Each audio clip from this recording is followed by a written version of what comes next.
Hello, everybody. I hope everyone's having a great day, even the 60% of you that haven't subscribed to this channel yet. Well, I'm going to continue on with the series 43 players in 43 days. I've been going through all the players on the Essendon list. We're going to go through them one at a time up until approximately mid-December. I'm going to try to get one of these videos out every day. It might not quite be every day, but it's going to be something pretty close to that. We've done a few players already. We're looking at all the players, their strengths, weaknesses, but importantly, what we think they're going to bring to the team next year. It's all about 2026, whether we think these players are going to improve, whether we think they're going to decline, whether we think they're going to stay the same, or if their role is going to change a little bit based on what it was in 2025. So the player we're going to look at today is Jaden Newwin, who is 19 years old. He's a defender. He's a Category B rookie selection in 2024. For those wondering what a Category B rookie selection is, you're actually allowed two of them on your list, Category B rookies. And a Category B rookie is someone that comes from a diverse or culturally diverse background, a background that's not normally associated with Australian rules football. His background is Vietnamese, so he's classed as a Category B rookie. And I believe that's why we're only going to have 43 players. It looks like, at this stage anyway, 43 players on the list, because you're allowed to have two of them. If you have another one, that will get our list up to the maximum of 44. But it looks at this stage like it's going to be 43. He's 177 centimetres, so he's quite short. And he played the 5 games last year. So he's a relatively low investment in terms of what we paid for him, picking him up in the draft, the way we picked him up as a Category B rookie. So he doesn't actually have to deliver that much. I mean, you expect, obviously, a lot of it. All the players on your list, they're professional footballers, but he doesn't have to deliver a great deal to be a return on investment. But I have high hopes for him. I think he can. I was pretty impressed with what I saw of him last year. Officially, he was our 42nd best player according to the stats. I think that's a little bit misleading saying that, because if you look at the role he was playing a shutdown role on players like Stengel and Jack Higgins and even Tom Papley, and he was getting stuck into Papley as well. He's got a bit of mongrel about him, Jaden Newwin. That's what I like. He's got a bit of cheek, and he's not afraid to sort of, verbally get stuck into some of the players in the opposition team. And I think that's a good thing, because when you're a young player, sometimes you might be a little intimidated or you might not feel ready to do it. Right from the get-go, he was into it and getting stuck into players who were far senior to him. And it shows he's got a bit of an attitude, and I don't mean that in a bad way. I think that in a very, very good way. So the fact that he's playing a lockdown role is obviously going to affect his statistical output, but I would judge his output more by, did he restrict the players, to not allowing those players to get shots on goal? And for a lot of the part, he did. He kept his opponents to, not many goals. I thought he did a pretty good job on the players he was instructed to play on. And it's kind of freed up Andrew McGrath a little bit as well. McGrath played a little bit more time in the midfield at the end of the season, with Jaden Newwin playing that sort of shutdown role. He averaged 7.6 disposals, 3.8 contested possessions, and 2.2 marks. He comes out of contract in 2026. So some of the things about him, he's quick as well. He's actually got pace. He's got what I would say are natural attacking instincts. Even though he's a defender, he's not afraid to run hard at the ball.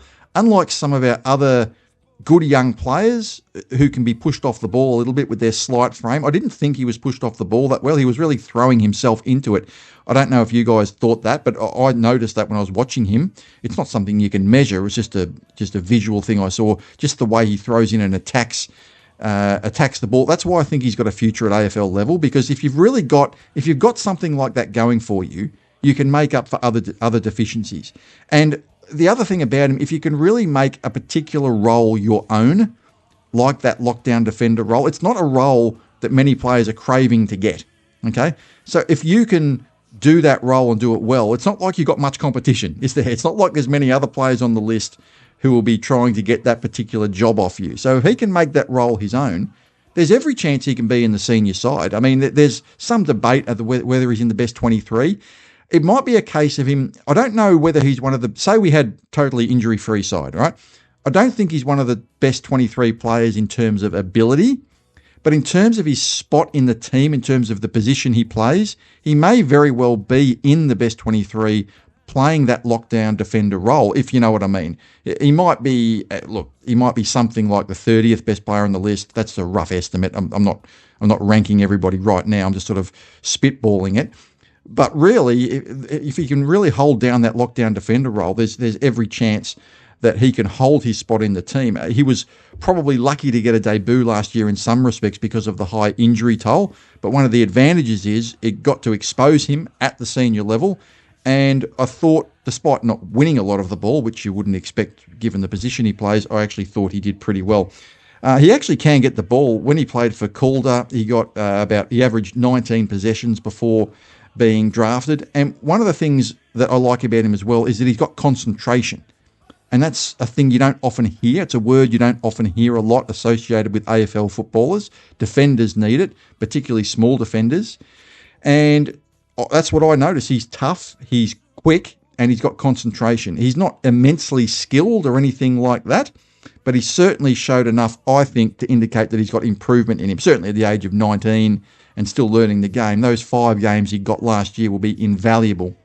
So what are the questions, the 3 questions that I think are relevant for Jaden Newwin going into 2026? Number 1 is, can he hold down the defensive slot that he was doing permanently in 2026? That's the big question. Is it his? Can he do it? He obviously was holding it down permanently towards the end of the season, but at the start of the year, when we've got a more, hopefully an injury-free or close to injury-free team going into round 1, only maybe 3 or 4 players will be unavailable, you would hope. Will he be able to do the job in round 1? Will he be in the side? So can he hold that defensive slot down permanently? Number 2, can he get a contract extension? He comes out of contract at the end of 2026, as do 17 other players on the list. Probably 8 or 9 of those will get signed up during the year. Normally what happens, you get to about August and there's usually about 8 remaining, and a lot of those players are therefore potentially on the cusp of being delisted. Can he get an extension sometime during the year? Because if he doesn't get an extension during the year, then there's a chance he could get delisted. But if he gets extended during the year, obviously that will extend him to 2027 and beyond. The third question I've got of him, are there any other strings to his bow other than the lockdown role? And that remains to be seen. And maybe that's not something for him to focus on at the moment. Maybe he just has to own that lockdown role. But long term, if he wants to be a long-term AFL player, he probably has to widen his net, if you like, and be good at some other things. And look, he does have pace.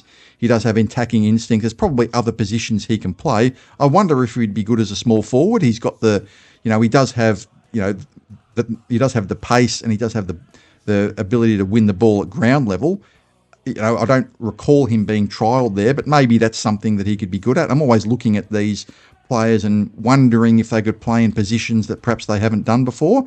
And look, who knows? Maybe he could be trialled there in a pre-season game or whatever to see how he goes. But at the moment, if he was to play in the senior team and make it, he would be doing it as a lockdown defender. But yeah, are there any other strings to his bow? So that concludes the analysis on Jaden Newwin. What do you think about Jaden Newwin? Would you like to see his contract extended and stay at the club past 2026 into 2027? Were you impressed with what he showed last year? What do you think his role can be next year? Do you think he will continue to play in that lockdown role, or is there something else, when you look at his skill set, is there something else you think he could be suited to?